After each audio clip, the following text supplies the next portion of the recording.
नमस्कार मंडळी, श्री स्वामी समर्थ. तर काल होता माझा सोमवार आणि सोमवारला बनवली होती मी साबुदाण्याची खिचडी.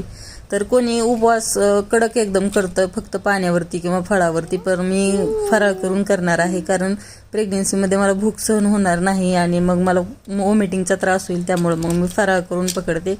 तर त्यासाठी बनवली होती साबुदाण्याची खिचडी. ती साबुदाण्याची खिचडी एकदम छान झालेली, एकदम मोकळी अशी. तर ती कशी बनवली ते मी तुम्हाला दाखवते शॉर्टकटमध्ये. तर एकदम बटाटा कापून घेतला, धुवून घेतला स्वच्छ, थोडं तेल टाकलं, बटाटा टाकला, त्यानंतर हिरवी मिरची घातली, त्यानंतर भिजवलेला रात्रीच भिजत घातलेला शाबू घातला त्याच्यामध्ये, त्यानंतर मोठं थोडं वाटलेलं शेंगदाण्याचं कूट आणि मीठ घालून छान असं परतून घेतलं. त्याला थोडीशी वाफ देण्यासाठी झाकून ठेवलं 2 मिनिटं. तर तयार झालाय माझा साबुदाणा, एकदम मस्त मोकळा फटफटीत तुम्ही बघू शकताय. तर अशी होती माझी साबुदाण्याची आणि उपवासाची थाळी.